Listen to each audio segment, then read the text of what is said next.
Hey y'all, it's Stacy. Welcome back to the kitchen. Let me show you what is probably my favorite little quick and easy appetizer. It is so simple. You can use pre-made ingredients to make it even faster. And this recipe actually came to me because I was judging a cooking competition years ago, and this was the winning recipe. I took and I adapted it a little bit, simplified it just a touch. And the result is this super easy thing that honestly is kind of impressive. It's one of those recipes that is greater than the sum of its parts. To start, I've got about 30 of these little phyllo shells. You'll find these in the freezer section. You don't have to worry about letting them thaw or anything like that. Next, I've got pimento cheese. You're gonna need about 3/4 of a cup. You are welcome to make homemade, or maybe there's a great deli close to you that you love their pimento cheese, or you can just buy pimento cheese like this. There is some great pimento cheese out there. There's some terrible pimento cheese out there. So use pimento cheese that you would actually want to eat. This is a great one.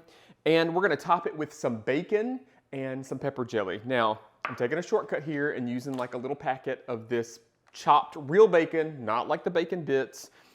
It works perfectly for this recipe. If you want to cook bacon and crumble it, you should do that. But I love making this easy. So to start, I'm gonna put about a teaspoon of pimento cheese in each of these little cups. Just enough to kind of fill them up. And any kind of pimento cheese will work here. So like if you're using like the pepper jack pimento cheese or a spicy pimento cheese, any of that will work just fine. You know, use ingredients that you're gonna wanna eat. Like if it's stuff that you enjoy, use that. I'm gonna put maybe about a half a teaspoon of pepper jelly on the top of each of these. I always serve pimento cheese with pepper jelly, so it just made sense to use pepper jelly here because this gives it a little sweetness, a little heat. And again, with pepper jelly, you can find all different kinds with all different varying heat levels. I oftentimes like to use green pepper jelly because that little pop of green color is pretty. All I could find this time was just red pepper jelly. I'm gonna put maybe about a half a teaspoon on the top of each of these. They even make some pepper jelly that's just made with like green bell pepper, so it has zero heat at all. And then we're gonna put about, I don't know, half to a teaspoon of crumbled bacon on the top. And even with some of this prepared bacon like this, it might be a little chewy when you take it out of the bag, but we're gonna pop this in the oven. I've got the oven preheated to 350 degrees. And when this is in the oven, it's gonna crisp up beautifully. I'm just gonna finish filling these.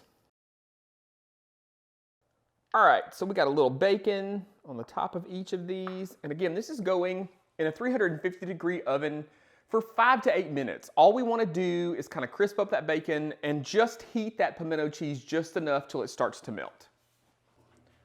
All right, 5 to 8 minutes, just enough time for the bacon to crisp up. You can see that pimento cheese is starting to melt. These are great served warm. They're also great served at room temperature, so if you need to make a bunch of them in advance. And it's just this great quick and easy appetizer or snack or poolside, whatever it is, it's great for just about everything. You can find the recipe by heading over to the website, southernbite.com. Just search for bacon pimento cheese bites. Y'all enjoy.